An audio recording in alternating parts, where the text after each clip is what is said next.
Good morning, everyone.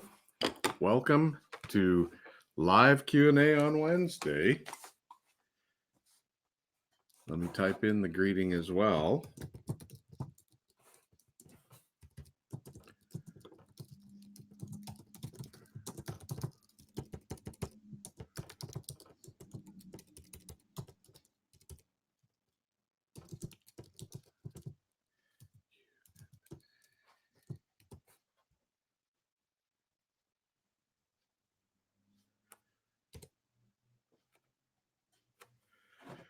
I've got my cup of tea. We're going to talk today about learning songs by ear and by eye. This is a skill that a lot of people ask about, and I do a lot of workshops about. And there is the whole question about is playing by ear as a gift or a skill? And there are musical propensities that happen and that some people have, but the reality is learning to play by ear is a skill that you can develop. When I was in college, I majored in history. I did not major in music. I was playing music a lot. I had a lot of music major friends, and I was tired. I was growing weary of the music I was playing. And so what I did was ask my music major friends, what should I do? And they said, well, go see Dave Wheeler. And so I went to see him in the conservatory with my knocking knees. And I said, my friend said that you could give me arranging lessons. And he said, sure, what do you play? So I told him the instruments I played. He said, we'll get you arranging for that in no time. And it really is the thing that opened up my world for me. It was not my expected professional world. It was the real world for me. And after we were doing these lessons for a while, he looked at me and kind of cocked his head and said, you should take my ear training class. And I said, really? I'd not taken any classes in the conservatory. I did sing in the glee club, which was an extracurricular activity in the conservatory, but I didn't take any classes. And so that was that, I don't know if I should do this. I don't know if I can do this, but I signed up for the class and I took it. It was the thing that changed my world, because one of the things he taught us was everything that we've ever heard is stored in here. The question is, do we have the tools to get it back?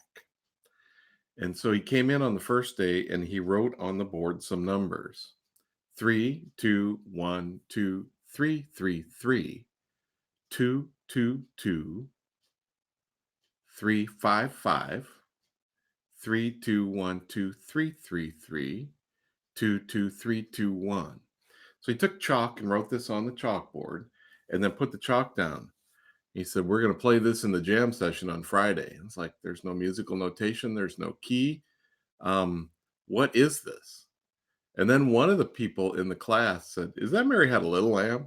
And he said, yes. And I was blown away. There was a way of representing music that was outside of the musical notation system that I had a lot of experience with and can read. I was trained to do that by my piano teachers and then my band teachers, but there was a way of doing it without that, or that was independent of that and independent of a note specific place. And what that did meant is I went to a guitar because I wasn't really, I was not playing a dulcimer yet.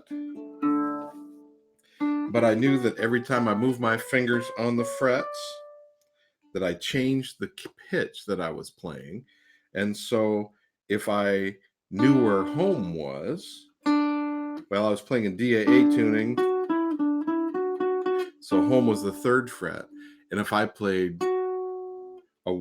assumed the 3rd fret was the first step of the scale in those numbers I did, 3, 2, 1, 2, 3, 3, 3, 2, 2, 2, 3, 5, 5, 3, 2, 1, 2, 3, 3, 3, 2, 2, 3, 2, 1, I would end up with the song I needed. And just because of where I started, if I played those numbers, it would work. Well, then when I started playing in the DAD tuning, My 0 is my new home place. So I can't memorize the frets and have that work. If I try that,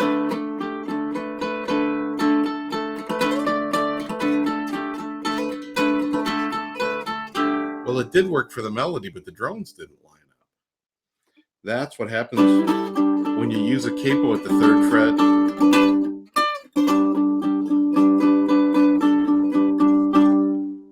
Well, what if I use my open? So my 3rd step away from do, re, mi.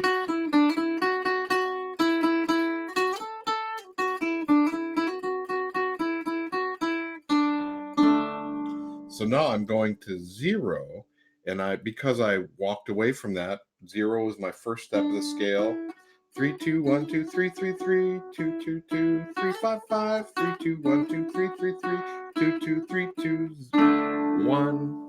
Now, I'm not calling fret numbers, and this is where mountain dulcimer people, we can get very confused because we've been enculturated in a world of fret numbers. That keeps us connected with where the frets are. It does not help us with where the notes are. The Arabic numbers that are part of the note system help me know, no matter what key I'm in, where I can find the pitches of the scale. And on the mountain dulcimer, the frets are 1 off. If we're in DAD tuning, 0 is the 1st step of the scale. And so our 1st fret is 0. And that's what can cause some confusion. All I can say is, if you're used to using the fret numbers, know where your notes are. The notes in a chord are the 1st, 3rd, and 5th steps. In this case, D, F sharp, A, and then D. So it's the 0 fret, the 2 fret, the 4 fret, and the 7 fret. Here's the thing. In a song, notes will do one of 2 things. They will stay the same, in which case we're doing chant, la la la la la la la la la la, or rap, or they'll change. So they'll stay the same or change. So when you're listening to a piece of music, what does it do? Does it stay the same? Then stay in the same place. Does it change? Okay, notice that it changes, and now figure out it does one of 2 things. It goes up or down. So when it changes, did it change up or did it change down? Then the question is, now that we've recognized that the song was happening, the melody changed, it went up or it went down. Did it do it by a step, which means the next thing, a neighbor, or did it skip? So going from 0 to 1 is a neighbor. Excuse me, allergy. Or from 0 to 2, which is the 3rd step of the scale. So if I stay the same, I'm on the same pitch. If I change and go up a neighbor, 1 step, or do I skip one step and go over that?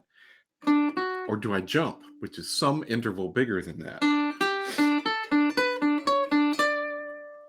Now, before we go forward, I want to do all this on the hammered dulcimer too, and I've got it over here.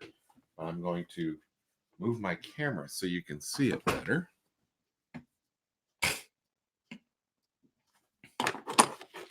I'm going to stay in the D box. Let me actually change the webs.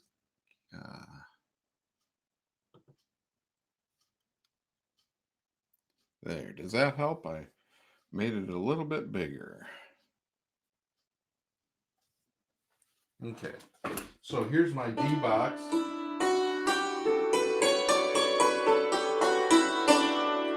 So I'm playing all across the treble bridge, and my 1, 2, 3, 4, 5, 6, 7, 8 in the box give me the same intervals that the mountain dulcimer gave me before when I used particular frets. Now, the nice thing about the hammer dulcimer is that so often ways people have described where things on a dulcimer are, they'll use numbers. So in the D box, D is 1, E is 2. We don't have that translation problem that mountain dulcimer players can have over here. But if I start on the 3rd, 1, 2, 3, 3, 2, 1, 2, 3, 3, 3, 2, 2, 2, 3, 5, 5, 3, 2, 1, 2, 3, 3, 3, 2, 2, 3, 2, 1. I've just played Mary Little Had a Little Lamb in the D box using the numbers. Now the beauty of the hammer dulcimer is I can go around the whole thing and do the same thing because of the fifth tuned boxes. I can go to the G box.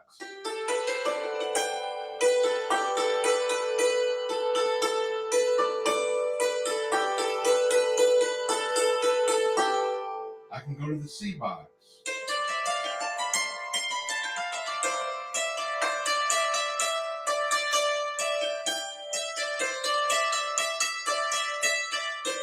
I can go down to the A box.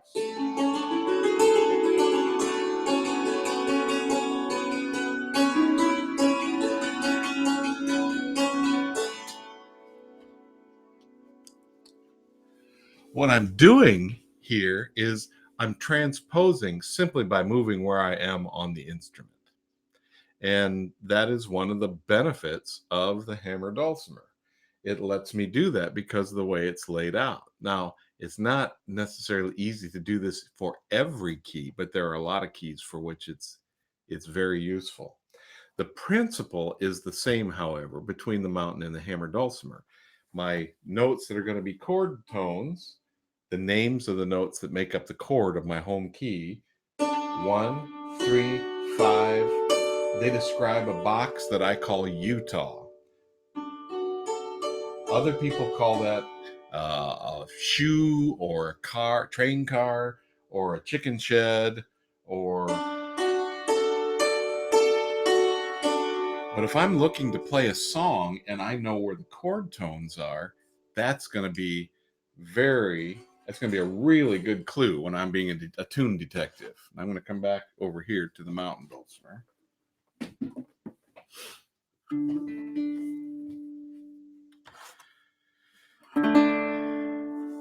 So now we have some assumptions, or maybe not assumptions. How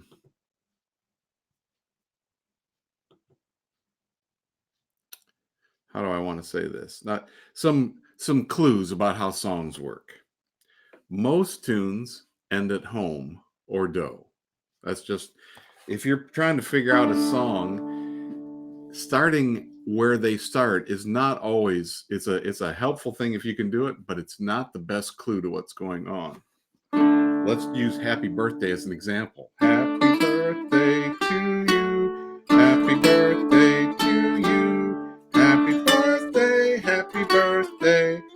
Happy birthday to you. Something about that wasn't right. This 6.5 that I was looking for and my final drones did not line up. So I started on a D. That turns out that song is not the kind of song that starts in the place it ends. But let's try this one.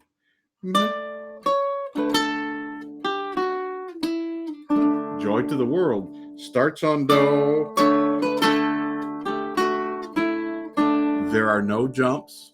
There are no skips. Everything's a neighbor note as it walks right down for the first part of the melody. Now there's a jump from 0 to 4.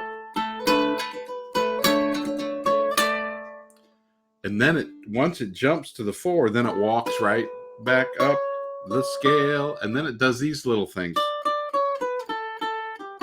That's just walking down the scale. We go back up and do it again. Now, what do we do here?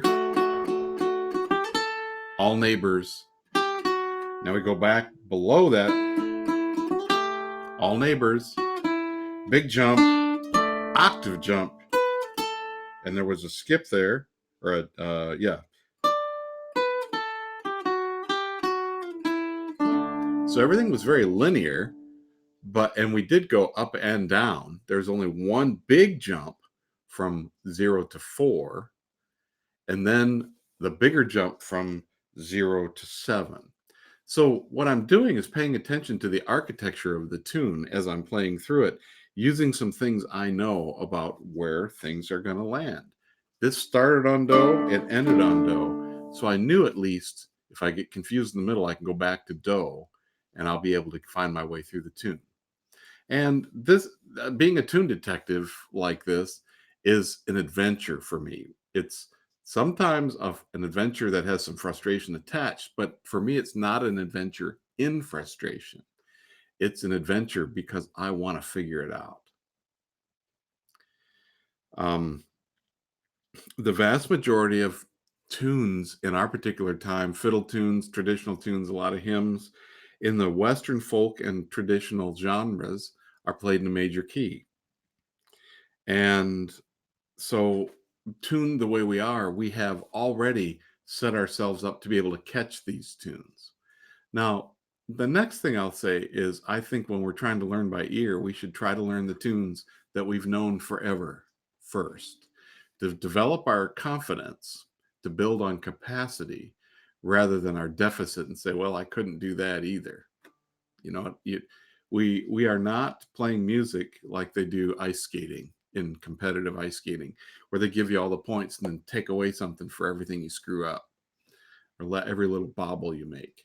No, we're more like baseball players. Well, when we step up to the plate, we have a zero batting average. And if we get on base the first time, we're batting 1,000. If we get on base 3/4 of the time, which means we miss one whole quarter of trying to get on, we're going to bat 75, 750. No one bats that. They pay people a lot of money to bat 250, which means they miss 3/4 of the time they don't get on base. But do they stop trying? No, because it's a good thing to get on base. They build on capacity. The same thing here. Now, here's where the bugaboo, I think, comes for a lot of people. When we are doing, oh, let's hold off. I want to do all that on the hammered dulcimer too. Sorry. I was getting instrument specific for a minute. So I'm going back to my D box because that's where we were for the mountain dulcimer. Now, we remember we start at the top of the scale. We walk right down. And I just crossed the bridge. So I did jump from 1 to 5 steps of the scale.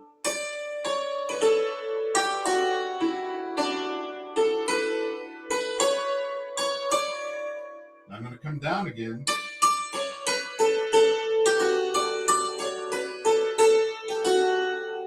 And I start again on the note I left off on.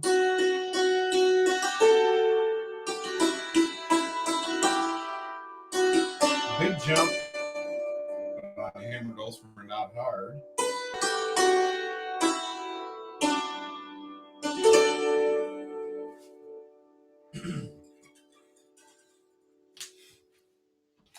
Now, here's the other beauty of a diatonic instrument. If we miss on a diatonic instrument, we're going to be right next to the one we wanted. And so if you land on the wrong one, go to the other one. Go up one, go down one. It's going to be okay. And that's the beauty of a diatonic instrument. If you are on, let's see, okay, we're having a little instability in the stream, so hang with it.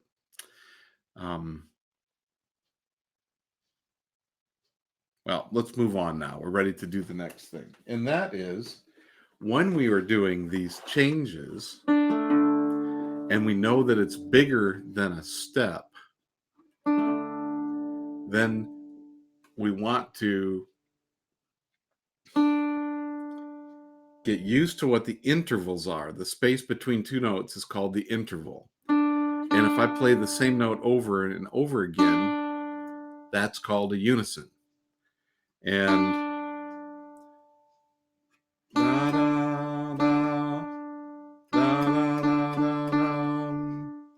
we're just playing the same note. I'm trying to think of a song that starts do do do.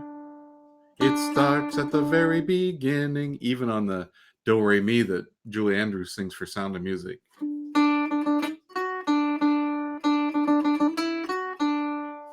She plays all of that right on that first bit of the melody is all in the same pitch.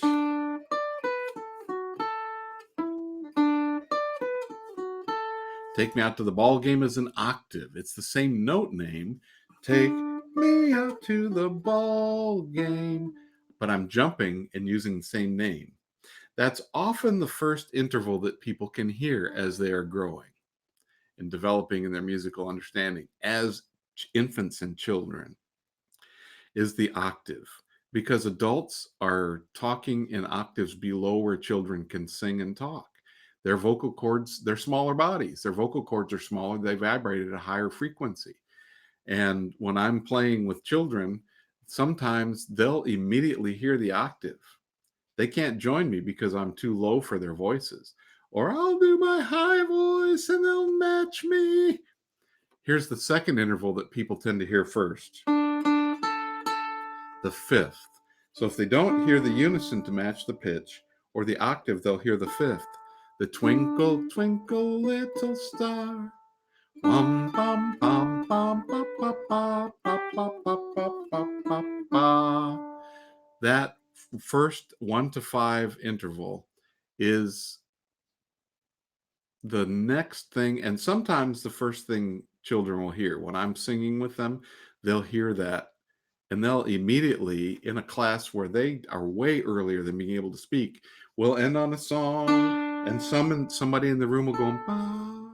They'll sing that pitch, and I'll look at the parent and say, did you hear that?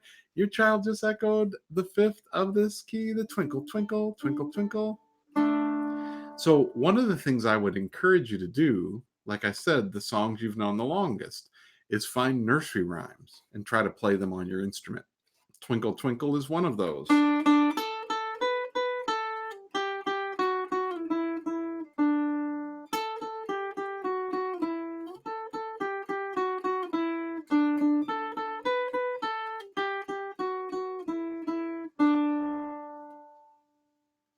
So as we went up, one dum bum bum, everything else was a walk right down, back to the beginning and walk right down, back to the beginning and walk right down, jump, jump, play, play, jump, jump, neighbor, neighbor, neighbor, neighbor, neighbor, neighbor, neighbor, neighbor, neighbor, neighbor.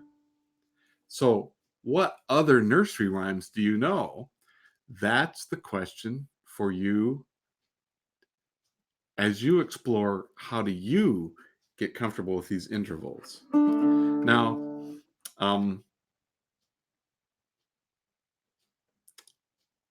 these tunes may not be the tunes that you know, but so you could use your own, insert your own tunes here. But for me,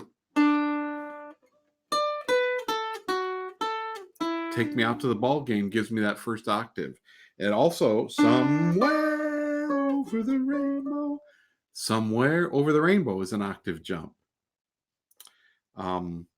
That seventh, Bally High, I Call You from South Pacific.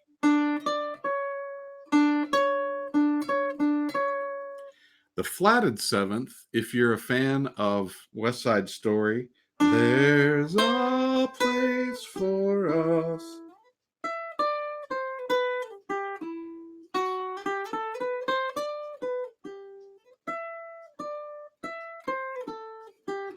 Now, I don't play that tune. I was doing that by ear right now. So I was out on the limb, on the high rope. So that's the flatted seventh. Here's one that gets used often for choral auditions. My Bonnie lies over the ocean. My Bonnie lies over the sea. Da da da da. That's a sixth. Da da da da da da da da. The sixth jump is not the one that's hard to keep in tune. It's this last one, that minor third there.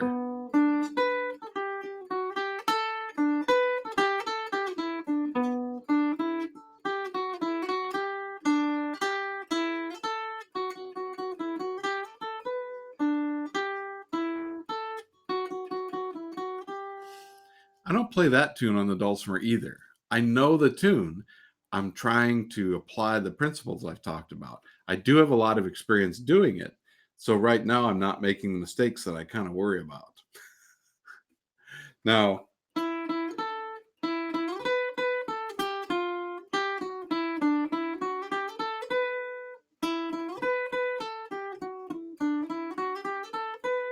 God rest ye merry gentlemen.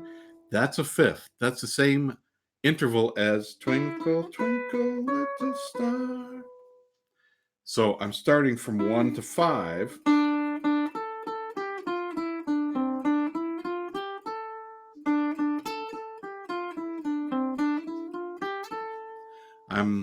I'm using my 1.5 fret to be able to play that minory thing, but the 1/5 to play the minor song is the same as the 1/5 to play the major song, Twinkle, because from 1 to 5 doesn't change when it's major or minor. That's also called a perfect fifth, and it's a very stable interval that just stands still. Now, here's one that if anybody's trying to figure out this interval, a fourth, here comes the bride. Oh, here comes the bride. It sounded wrong when I did before, didn't it? Here comes the bride, all dressed in white.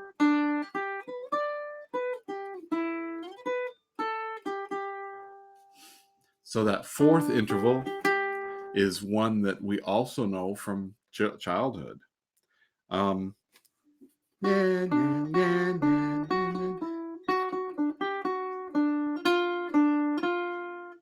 many more.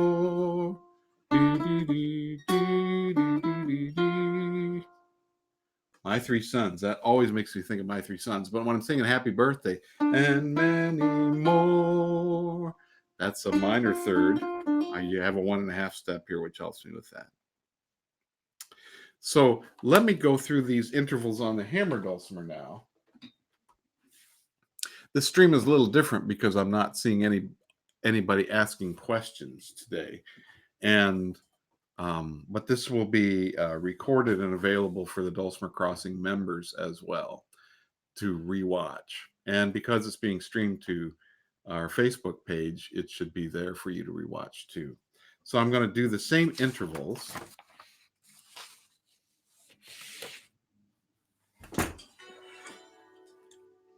And I'm going to play my Somewhere Over the River. Take me out to the ball game. Top and bottom of the box.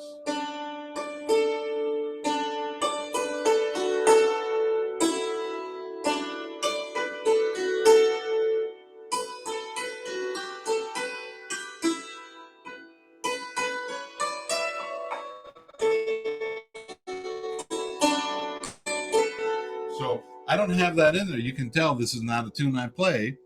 I'm just going with it. Somewhere Over the Rainbow.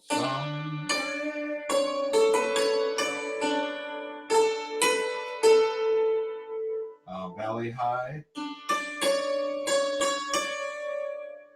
And there's a place for us. This is where we go to do our Mixolydian note. There's a place for us.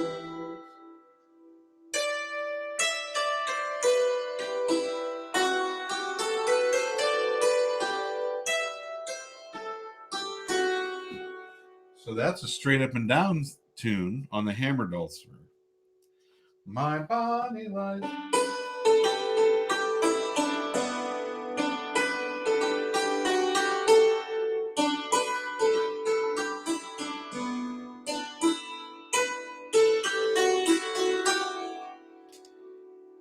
God Rest You Merry Gentlemen, or Twinkle.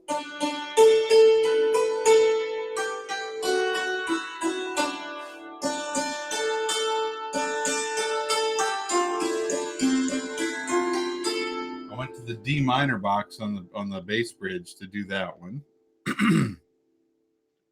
Here Comes the Bride.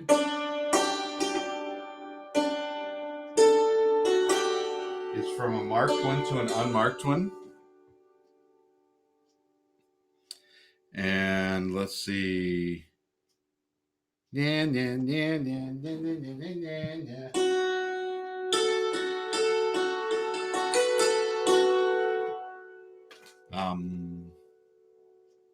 That's a playground one.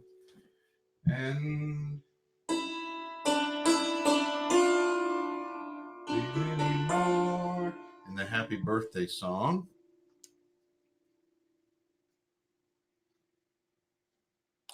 And the second interval, and many, that's the second, and many more.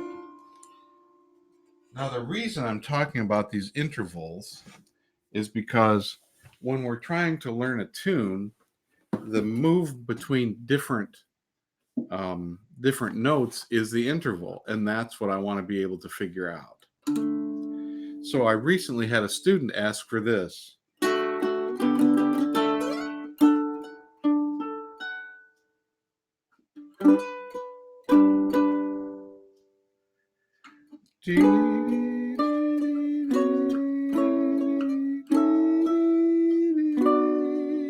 Wanted Blackbird by Paul McCartney.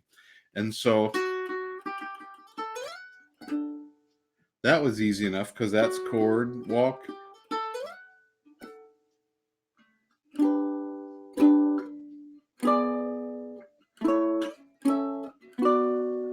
And I was figuring out the chords as well as the melody.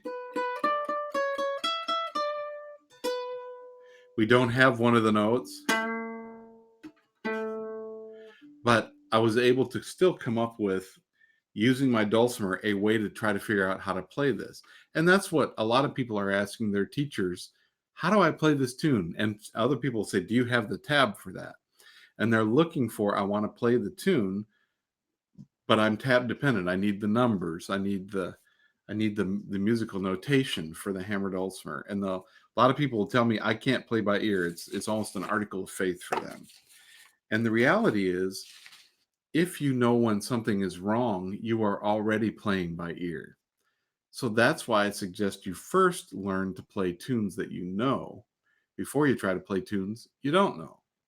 If we play the tunes we know by ear, we develop our confidence and facility on the instrument, and that helps us begin to pick out tunes we don't know.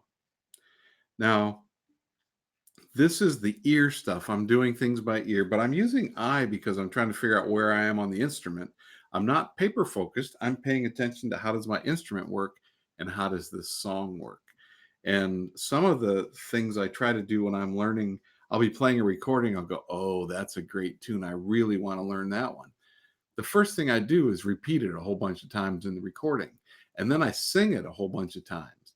And sometimes I'll be in a sensitive period where that's all I can do is hum that tune, whistle that tune, sing that tune. In one of our habits for the Healthy Music Habitat, Amber Rogers at the time, now Rogers Clark, says, sing it, whistle it to the birds, teach it to the animals.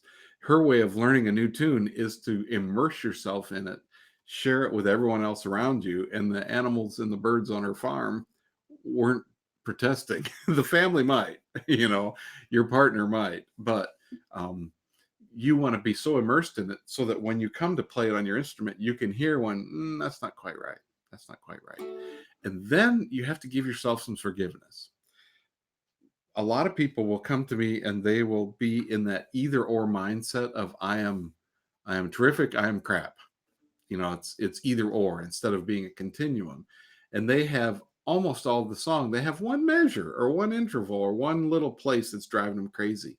They have 80 or 90% of the song already figured out. They need this one piece, but they've told themselves they're worthless because they don't know any of it.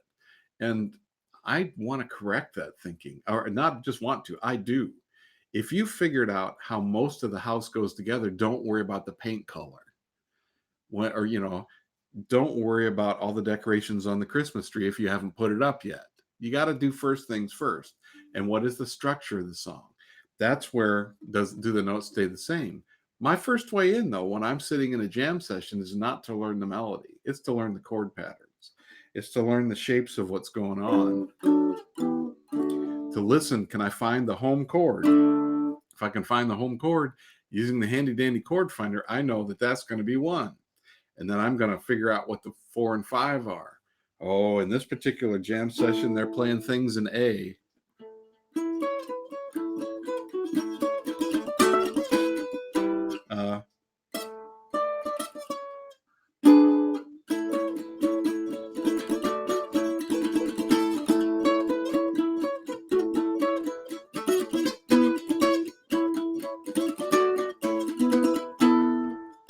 So, okay, I know that A, A, A, D, D, D, D, E, A, A, A, A, A, A, A, D, A, E, A. So I know because of my 1-4-5, here's A is 1, D is 4, E is 5, that I'll be able to figure out how to play this tune. It turns out that if I play the chord pattern,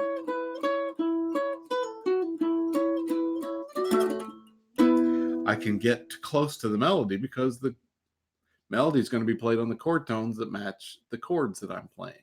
So my way into a song is usually the chords. I'm trying to figure out how the chords go, and I have a lot of clues for this.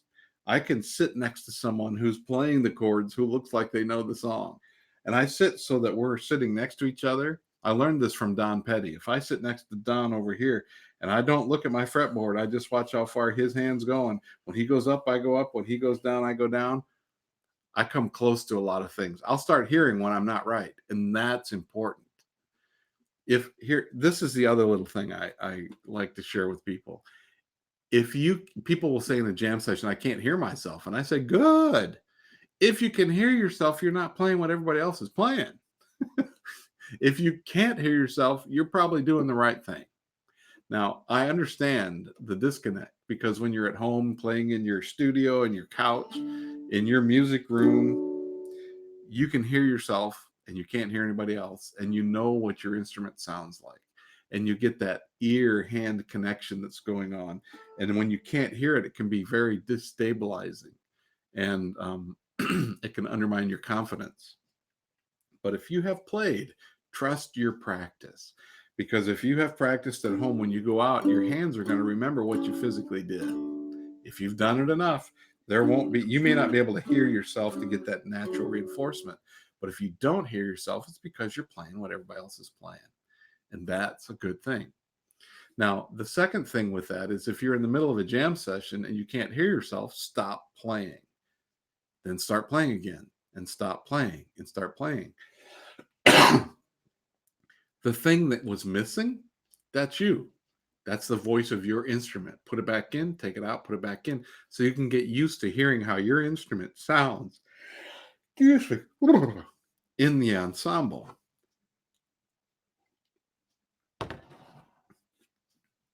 Now, that's if I'm playing with another mountain dulcimer. Or get used to what a chord shapes look like for someone who's chording, or are they playing bar chords? Where are they? How far up are they going? The other thing is I can get used to how guitar chords look, and I can learn how to play those. I can peek over my hammer dulcimer friend and say, what box are you playing in? And as a mountain dulcimer player, they said D box. Okay, well then I know I'm good here. If they said G box, I'm probably going to put my capo on at the 3rd fret.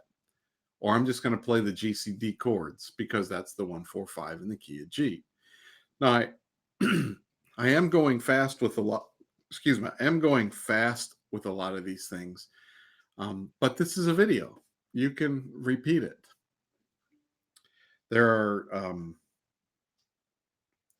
one other thing that I pay attention to when I'm trying to learn when somebody's playing, and I said that when Don was sitting over here, is that what are the boundaries of the tune?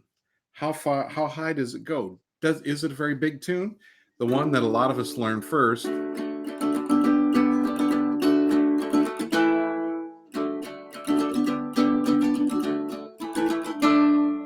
Boil 'em cabbage, it doesn't go higher than the 4th fret in the A part.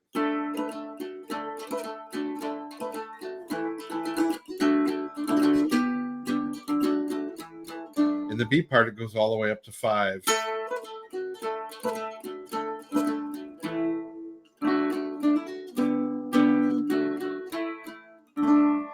So what I'm asking you to do, if you want to develop these skills of learning to play by ear and eye, is to pay attention. Pay attention to the songs that you listen to see how they work. Pay attention to your instrument rather than paper. Or what some people will do is say, we played this side, now let's play this side. They just turn the paper over and get used to what the tune looks like on their instrument. They play with other people. The other thing is they do this a lot. Don Petty came to the Colorado Dulcimer Festival several years ago, and he was talking with excitement about playing with a new fiddler he had not played with before. And he was starting to play with him weekly. And he said, well, he's got some good tunes, and I can play them when I'm with him. I can't play them on my own yet, but I can play them when I'm with him. And that's my experience of playing with Don. He's got a lot of great tunes, and there's a lot that I can play when I'm with him, and a lot I can't play when I'm not with him. But I come back together and we can play again. So it's like you never let someone on their first lesson fly the airplane by themselves, because it'll be a crash landing. It'll be disastrous. But you have to fly with someone for a long time before you can get your solo credentials. We can do that here. We can use this video idea. We can get together with other people when that's possible and advisable. And a lot of times right now, people are using Zoom and other platforms so you can hear the teacher and you play along by yourself, even though there's maybe a group of you who are doing this. So, well, that's what I have for us today on finding the songs you want to play by ear and eye. I have a handout for this. If you'd like to see the handout, where's my graphics? Let's put it in here, and now I'm going to edit it, and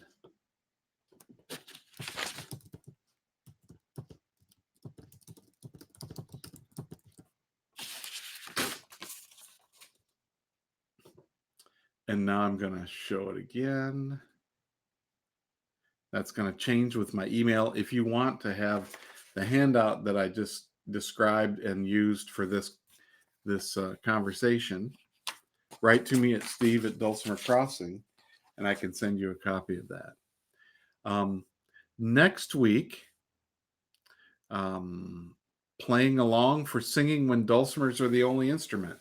This is a question that came from one of our students at Dulcimer Crossing, and I'd like this to be a live conversation. So this will be the regular time. The live stream is posted on the Dulcimer Crossing website, the link to it, and you can be involved in the conversation and chat today, or on that day. But it'll be the same time, 8 a.m. Pacific, 9 a.m. Mountain, 10 a.m. Central, 11 a.m. Eastern. And I invite you to come and join me. But for today, it was just me going one way to you. So if you have questions, you can also write to me at steve@dulcimercrossing.com.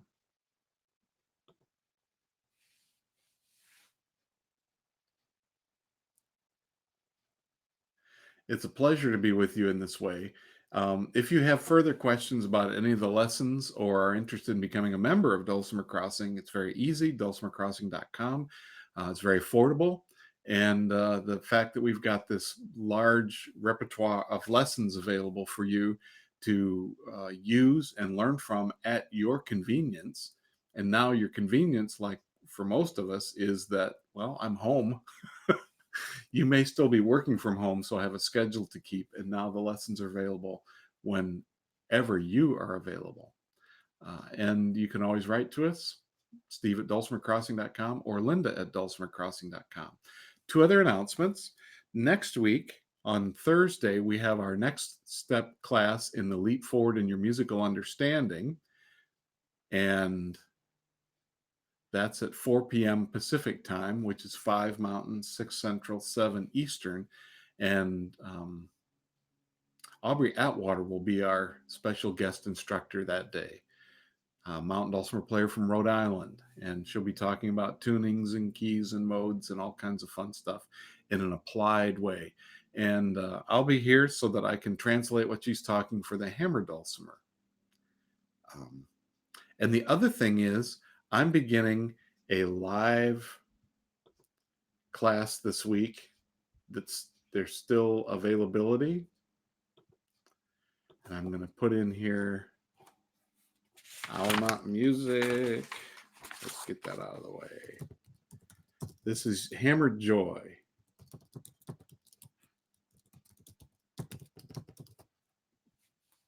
And I want to save that and I want to share it.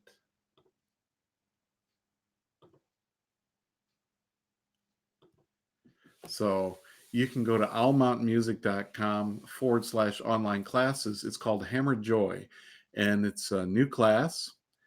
The first time it's taught, and it'll be every Friday morning, and the times will be listed there. And what we're doing is using Beethoven's Ode to Joy as a way of helping us learn our dulcimer, learn arranging skills, learning hammering techniques, all kinds of things using a familiar tune, but playing with it 30 different ways. We're not going to get through all 30 in this first 4-week class, but we're going to, the text is a new book that I'm publishing called Hammer Dulcimer Joy, which is 30 ways of enjoying Beethoven's Ode to Joy. So if you're interested in that, check it out, sign up, and see us on Friday. But for now, I'm going to say bye, and thank you for watching this live stream.